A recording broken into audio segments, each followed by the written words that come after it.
Hey friends, welcome back to Trinity DIY 29. I'm back with another video. Guys, I just wanted to show you what I'm doing. It's literally like 11 o'clock at night, and I was like, let me record this. I'm trying to get better at recording. I have all my seeds. This is very helpful, guys. If you guys don't do this, what I do is I get all my seeds and I group them together, and that's how it helps me. So, like this pile, this is basically like, you see I have some Romanesco, I have some broccoli, I have some kohlrabi, and then I just put the artichoke with there. So this is basically like my brassica pile, even though technically the artichoke isn't. Then over here I have my squash pile. I forgot that I ordered these, y'all. I'm so excited for these. I have got to figure out where this is going to go, but this has got to make an appearance in my garden. Y'all know I'm working with minimal space. But it's the butterbush. It's sweet and nutty. It's small and it's compact. And they say each vine produces about 3 to 6 squash. But look at these. They're so cute. I brought them years ago. And then I have these seed samples, Jardin du Gourmet. If you go online, you guys, they have a seed sampler, so you don't have to buy a whole pack. And I think when I brought these, excuse me, it was like 2 years ago or something.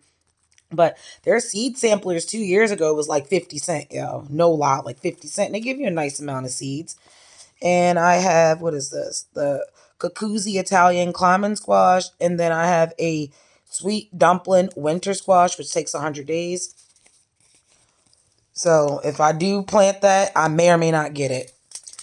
I have my flat leaf parsley. I have some feverview, which I've never planted. Lettuce leaf basil, which is really good because those leaves get so big. They're really, really good for, I like making like chicken salad wraps or pesto type chicken wraps. Garlic chives. I believe I have regular chives too. I just don't know where they are. Munstead lavender. This is a English spike lavender. And then I'm also growing that lavender I showed you guys in the last video, Baker Creek. I think it's called nodding. Oh no, that's nodding sage. I'm sorry. I keep thinking the nodding sage is lavenders because of the purple flowers and everything, but it's sage. So, and then I'm also gonna be doing I have fern leaf dill and then some lemongrass. Now, I don't know if I have enough time because a lot of times you want to start your herbs early. Like when you start in your herbs should really be started before you start your peppers and your eggplants. At least if you're like in zone 7AB, like I am. I'm like kind of in between. And then over here, I have all of the, I guess root vegetables you would say. So I have these, I think these are cherry or, no, these are Crimson Giant.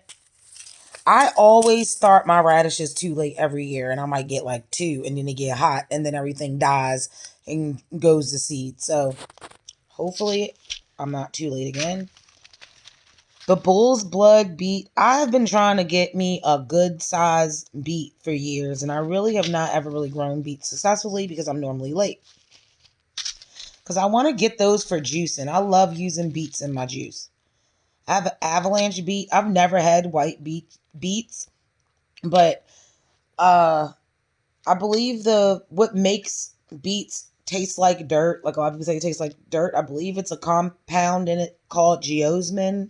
If I'm wrong, guys, put the right term in the comments, please. But the geosmin is what makes it taste like dirt. It's actually a compound that's found in dirt. So since beets taste like dirt, it's because they have geosmin in them. But I was told that the white beets have less geosmin, so they shouldn't be as earthy. So I'm curious to know. But I like the earthiness. And then this is a Market Express turnip, which can be used interchangeably like a, I've been told turnips can be used the same way you would use a potato, but I never grow turnips. And then I have a round black Spanish radish. I've put these in the garden multiple times, and I've never gotten anything. But like I said, I'm normally late. Same thing with the rutabagas.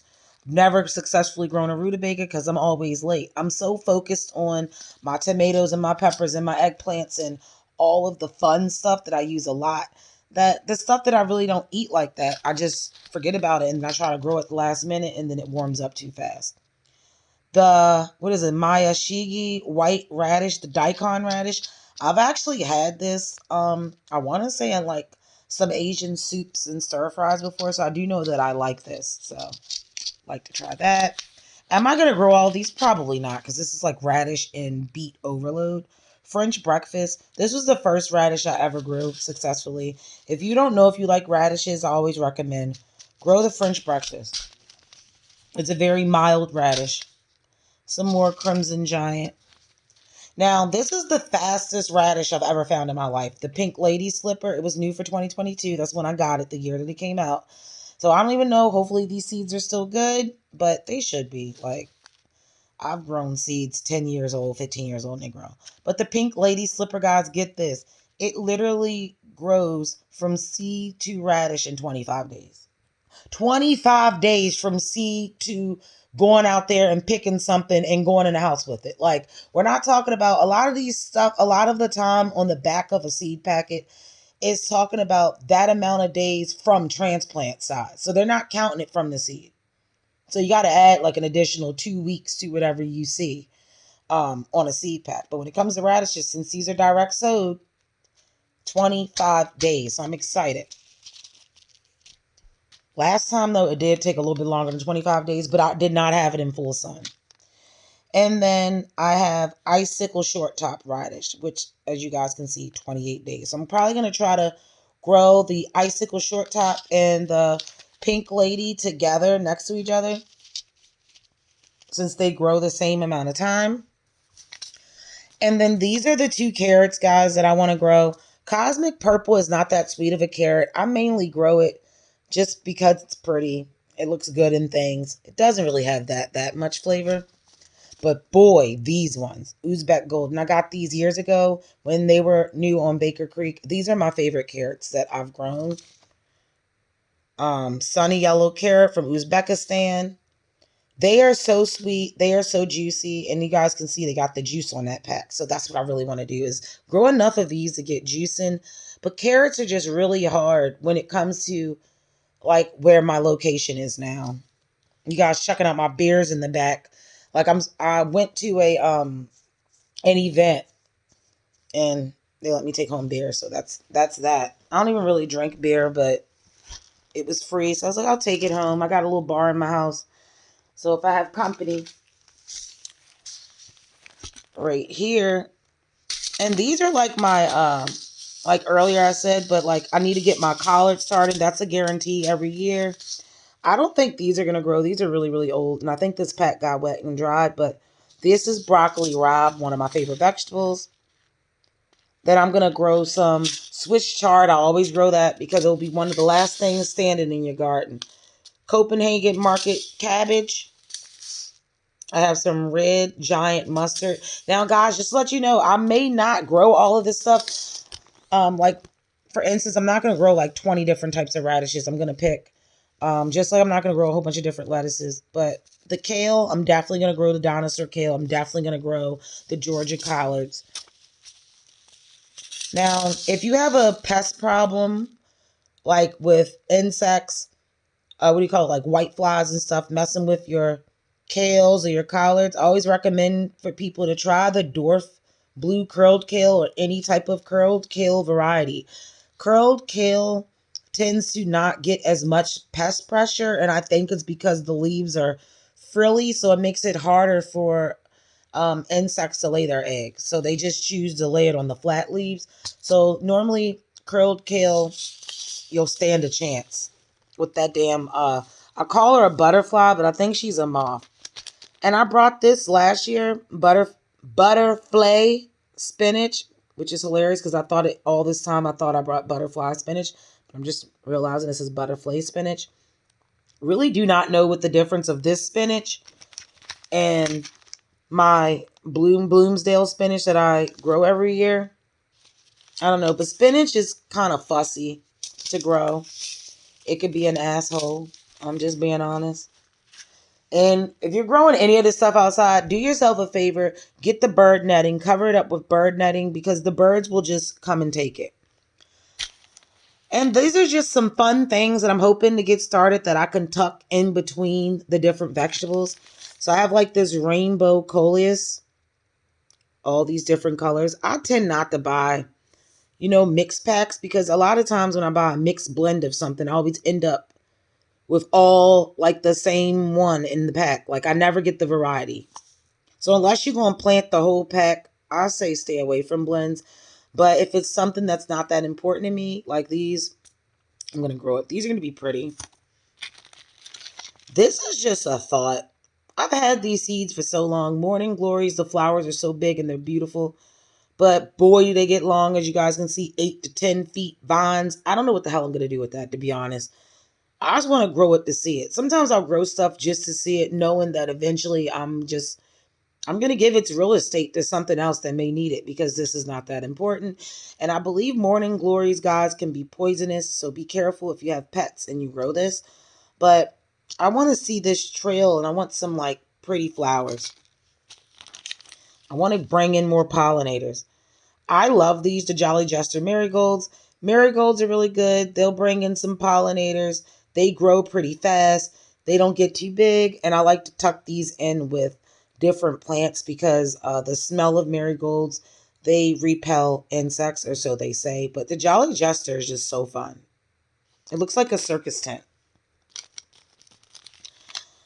My other favorite, marigolds, Naughty Marietta. I grew this one time and I think I grew it in too much shade, so I didn't get as many. But look how pretty those are. And they say that the color that bees are attracted to the most is yellow. So always plant yellow flowers in your garden. It'll attract them. And then last but not least, I have a pollinator garden flower mix. It has everything but their mama up in here, like every type of plant. So I'm not sure what I'm going to do with this. I'm thinking maybe making 2 pots of pollinator plants so I can move them around my garden based on what's coming in, because these plants are so different. Like you have some plants in this pollinator mix that can get 3 feet, some plants that get maybe a foot. You got other plants that can get 6 feet. So it's just so many a mixed up blend that I want to put them in a pot so I can kind of control that. I don't want to sprinkle these in with some tomatoes or something, and the next thing you know is some giant sunflower growing in there, and then the roots is taking up the space that my tomatoes or my peppers, their root system needs. So I think I might just do this in a little pot, like a bigger pot, like maybe a 4-inch wide pot, or maybe I think I have some fabric pots that I've never used, maybe a 5-gallon fabric pot, and just grow these. I might sit it on my fire escape and let it, because I'm pretty sure this blend definitely needs full sunlight. It has poppies in it and everything. But if this comes out like this, oh my God, look how beautiful that is. I can't wait to see it. So I have those. And then, see, this is why I have a seed stash, because this crap is insane. I found more tomatoes, guy. I don't know if I have enough space. Chadwick cherry. I brought these from MI Gardner, I think last year. They came late, so I never got a chance to plant them.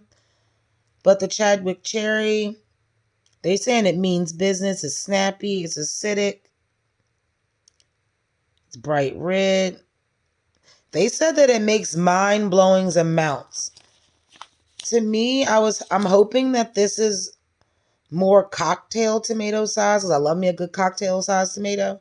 That's what I'm hoping for, but based on the back, is acting like it's not. And then I grew this last year and I tried to do it in a hanging pot, but as you guys know, I have like an awning over my patio. It did not get enough sunlight, so I didn't get this. So this year I am destined to get the cherries falls. Look how beautiful that is.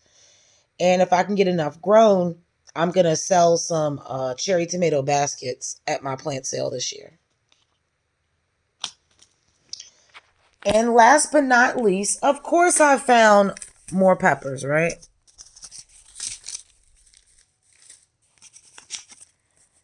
Sweet Marconi. Grew these last year. They did very, very well. They were very, very sweet. I just got so overwhelmed, guys, with work and the garden and everything. I didn't even have time to to like film it. So you guys didn't really see, but last year, oh my gosh, it's the most peppers I ever grew. Orange habanero, maybe, maybe not, because you see I got a question mark on top of it. So that means these are some seeds that I saved and I'm not sure if it's orange habanero. So I might not grow it. Purple bell, it's fun to grow because you want color in your garden. But this purple beauty, it really was not productive, to be honest. The purple was not productive whatsoever. I think I only got like maybe 4 and they were small. I love these large red cherries, but every year I forget about these because it's the only pack of seeds I have and I only grow like maybe 2 of these plants. So I'm going to try to definitely grow some this year because I like making like the pepper relish that you can put on like subs and stuff. And then they're good to pickle whole as well. You put them on like a charcuterie board. I did not remember that I still had seeds. Like that shows you when you have too many seeds when you forgot. Because I grew these, I want to say 2 summers ago. Super, super productive. It was like, I want to say it was the first hot pepper to grow. And it was completely covered. I mean like 40, 50 peppers on one plant. And they're hot. So, and they're absolutely beautiful. And the plant doesn't get that big, but it was covered. So rainforest chili, I highly recommend. Last year, boy, these were super productive. The ancho poblanos, they're super productive. So this year, I'm going to try to grow more than one because these are really good in Mexican cooking. They're good for drying and also grilling and stuffing. So I want to play around with this pepper because it's a very mild pepper. And as it ripens, it becomes more and more like smoky flavored. I really, really enjoy that pepper. This one was just a regular chili pepper. Always got to have a regular jalapeno. Last year I grew the Megatron. So if I can find the Megatron, I would prefer to grow the Megatron because they're bigger. Cayenne peppers. I always grow cayennes. I use cayenne pepper on almost everything.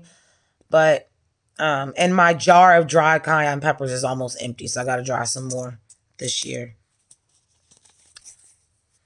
I meant to grow these last year. I don't know what happened. Maybe they died. Maybe they didn't sprout. I don't know. But the Pequeño red and yellow blend, I really, really want to grow these. A lot of people say they pickle them and they just eat them like it's almost like a spicy pickled, like it's almost like a spicy pickle, but it's a pepper instead of a pickle. I don't know, but I definitely want to grow these and they're cute. Super, super cute, like beak shaped.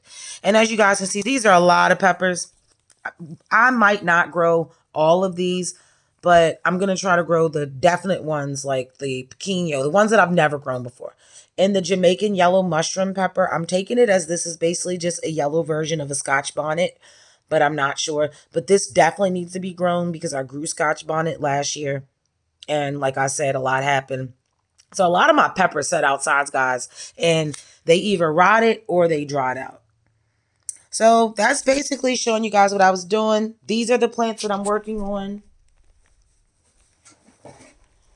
And right here, I've already started filling up my containers. I just made more dirt. Well, just got more dirt.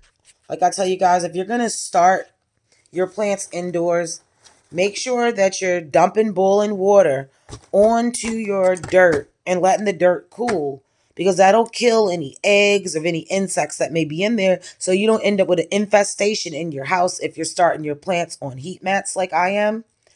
And I will give you guys a update on the plants. They're on the heat mats. They're under the lights right now, but I only have maybe 6 out of the 12 in one tray sprouted. So I want to wait until I get a little bit more sprouted to show you guys. Because right now, they're really, really tiny seedlings. And you know, when they're really small, they all look the same. So I want to wait and I'm going to share that with you guys. So this is basically what I'm doing. I'm hoping to get some more stuff pot up. I want to do an experiment to see if I can start carrots indoors and transplant them. I've seen people do it online and they were successful, but then I've seen a lot of people that weren't successful. So I feel like if maybe I do it in a big tray and then just cut the bottom out of the aluminum tray and just let it dig a hole and then just sit the whole thing in there. So I'm not even touching the roots at all. I feel like I might be able to do it. So stay tuned for that. That may be a video I might be coming out with. So make sure you like, you share, and you subscribe, guys. And I'll be back with another video.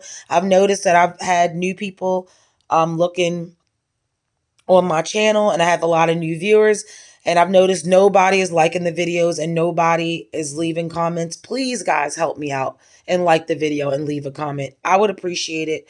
And I want to get back on here and be doing these videos a lot. I'm even thinking about doing some reaction videos. So if you guys have any ideas what you like to see, put that down in the comments. And thank you for checking out my channel. I'll be back with another one.